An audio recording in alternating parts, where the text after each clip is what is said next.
Fundamental rights part 2। और आज का देखिए जो पहला प्रश्न रहेगा वो रहेगा, आपको जो दो कथन दे रखे हैं, आपने बताना है कि उपरोक्त कथनों में से कौन से कथन सत्य हैं। तो पहला है कि मौलिक अधिकार निरंकुश या असीमित होते हैं, सरकार मौलिक अधिकारों पर किसी भी प्रकार का प्रतिबंध नहीं लगा सकती। तो दोनों ही कथन गलत हैं। पूछा क्या गया है कि कौन से कथन सत्य हैं, तो दोनों ही कथन यानी कि कोई भी कथन सत्य नहीं है। गलत क्यों है? तो मौलिक अधिकार निरंकुश या असीमित अधिकार नहीं है।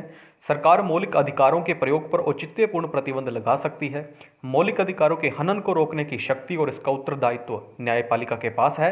विधायिका या कार्यपालिका के किसी कार्य या निर्णय से यदि मौलिक अधिकारों का हनन होता है या उन पर अनुचित प्रतिबंध लगाया जाता है तो न्यायपालिका उसे अवैध घोषित कर सकती है। इसलिए ये दोनों कथन क्या थे? गलत थे। नेक्स्ट प्रश्न है, नियुक्तियों या पदों में आरक्षण का प्रावधान निम्न में से किस अनुच्छेद के अंतर्गत किया गया है?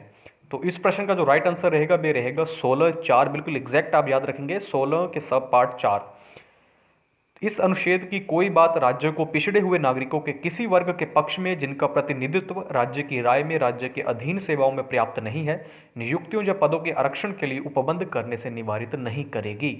तो 16(4) में जे उपबंध कर रखा है। नेक्स्ट प्रश्न है, निम्नलिखित कथनों पर विचार कीजिए और आपने बताना है कि उपरोक्त कथनों में से कौन से कथन सत्य हैं यानी कि सही हैं। तो पहला कि भारत का कोई राजकीय धर्म नहीं है। दूसरा कि राज्य द्वारा सहायता प्राप्त किसी भी संस्थान में किसी धर्म विशेष को बढ़ावा देने संबंधी कोई गतिविधियां नहीं की जा सकती। तो देखिए पहला कथन तो सत्य है, दूसरा भी सत्य है। तीसरा देखते हैं, किसी भी सार्वजनिक पद को किसी धर्म विशेष के लिए आरक्षित नहीं किया जा सकता। तो तीनों ही कथन सत्य हैं, तीनों ही कथन सत्य हैं। संविधान की उद्देशिका में भारत की धार्मिक विविधता का सम्मान करते हुए स्पष्ट शब्दों में पंथ निरपेक्षता को अपनाया गया है। उद्देशिका यानी कि प्रस्तावना। नेक्स्ट प्रश्न है, संविधान के अनुसार देखिए आपने बताना है कि निम्न कथनों में से कौन से कथन सही हैं। जो आपको दो कथन दे रखे हैं, आपने बताना है कि उपरोक्त कथनों में से कौन से कथन सही हैं। तो पहला है कि संविधान के अनुसार 12 वर्ष से कम उम्र के बच्चों को किसी कारखाने, खदानों या अन्य किसी जोखिम युक्त कामों में नियोजित नहीं किया जा सकता है। दूसरा कि संविधान द्वारा बाल श्रम को अवैध घोषित करने व शिक्षा को बच्चों का मौलिक अधिकार बना देने से शोषण के विरुद्ध अधिकार और अर्थपूर्ण बन गया है। तो पहला कथन गलत है। पहला कथन गलत क्यों है इसकी हम अब व्याख्या देखते हैं। दूसरा कथन सत्य है, दूसरा कथन सत्य है, तो इसमें पहला कथन गलत है। तो देखिए शोषण के विरुद्ध अधिकार जिसकी व्याख्या अनुच्छेद 23 और 24 में कर रखी है, तो ये जो दोनों कथन किससे रिलेटेड है? शोषण के विरुद्ध अधिकार से। लेकिन पहला कथन गलत है। क्यों गलत है? क्योंकि उसमें क्या लिख रखा है? 12 वर्ष से कम, जबकि क्या आएगा? 14 वर्ष से कम। तो अनुच्छेद 24 में इसका वर्णन कर रखा है। इस अनुच्छेद में उपबंध है कि 14 वर्ष से कम आयु के किसी बालक को किसी कारखाने या खान में काम करने के लिए नियोजन नहीं किया जाएगा। दूसरा है अनुच्छेद 21A। देखिए ये बहुत ही महत्वपूर्ण फैक्ट है। ये पहला भी कथन जो बहुत महत्वपूर्ण से अलग से प्रश्न बनता है और दूसरे से भी। दूसरे से देखिए 3-4 तरीके से प्रश्न पूछा जा सकता है। देखिए 21A में क्या दे रखा कि 86 में संविधान संशोधन अधिनियम 2002 के द्वारा शिक्षा के अधिकार को मूल अधिकार घोषित किया गया है और इसे संविधान के अनुच्छेद 21A में शामिल किया गया है। 21A में शिक्षा का अधिकार को शामिल किया गया है। प्रश्न यह भी बनता है कि किस संविधान संशोधन के अंतर्गत शिक्षा के अधिकार को मूल अधिकार घोषित किया गया है। तो 86 में संविधान संशोधन 2002 के द्वारा और इसे संविधान के अनुच्छेद 21A में शामिल किया गया है। ये आप याद रखेंगे। 6 से 14 वर्ष के बच्चों के लिए मुफ्त शिक्षा का प्रावधान किया गया है। इस प्रकार बाल श्रम को अवैध घोषित करने और शिक्षा को बच्चों का मौलिक अधिकार बना देने से शोषण के विरुद्ध अधिकार और अर्थपूर्ण बन गया है। नेक्स्ट प्रश्न है कि संवैधानिक उपचारों के अधिकार के संदर्भ में निम्नलिखित कथनों पर विचार कीजिए और बताएंगे आप कि निम्न में से कौन से कथन सत्य हैं। तो पहला कि डॉक्टर अंबेडकर ने इस अधिकार को, किस अधिकार को? संवैधानिक उपचारों के अधिकार को, जिसका वर्णन आर्टिकल 32 में कर रखा है। प्रश्न यह भी बनता है कि संवैधानिक उपचारों के अधिकार का वर्णन कहाँ कर रखा है?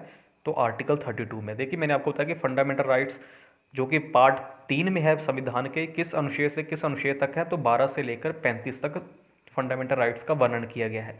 12 में क्या दे रखा है? 12 में राज्य शब्द की परिभाषा को परिभाषित किया गया है। आर्टिकल 13 में विधि शब्द को परिभाषित किया गया है। और जो पहला फंडामेंटल राइट है, जो पहला मौलिक अधिकार, उसका जो शुरुआत है वो 14 से है। लेकिन जो 12 और 13 है वो भी फंडामेंटल राइट्स के ही क्या है? आर्टिकल्स है। तो दूसरा कथन देखिए क्या है? किस अधिकार को? संवैधानिक उपचारों के अधिकार को डॉक्टर अम्बेडकर ने क्या कहा है? संविधान का हृदय और आत्मा। तो क्या जो पहला कथन सत्य है? तो बिल्कुल सही है। दूसरा कथन देखते हैं, इसके अंतर्गत प्रत्येक नागरिक को मूल अधिकारों के उल्लंघन की स्थिति में पहले केवल उच्च न्यायालय जाने का अधिकार है, उसके बाद वे सर्वोच्च न्यायालय भी जा सकता है। तो पहला कथन तो सत्य है लेकिन दूसरा कथन गलत है। दूसरा कथन गलत क्यों? देखिए, ऐसा कोई कंडीशन नहीं है कि पहले वो उच्च न्यायालय में ही जाएगा उसके बाद में सर्वोच्च न्यायालय, वो किसी भी न्यायालय में भी पहले जा सकता है, तो इसलिए दूसरा कथन गलत है। अब देखिए, आपको एक फैक्ट याद रखना बहुत ही महत्वपूर्ण। अगर प्रश्न ऐसे आए कि भीमराव अंबेडकर ने किसे संविधान का हृदय व आत्मा की संज्ञा दी है, तब आपका आंसर होगा संवैधानिक उपचारों के अधिकार को, जिसका वर्णन आर्टिकल 32 में कर रखा है। अगर जनरली ऐसा पूछा जाए कि संविधान की आत्मा और हृदय किसे कहा जाता है, तब आपका आंसर होगा प्रस्तावना यानी कि प्रियम्बल यानी कि उद्देशिका को। तो देख लेना कि प्रश्न में पूछा क्या गया है, किस तरीके से प्रश्न पूछा गया है।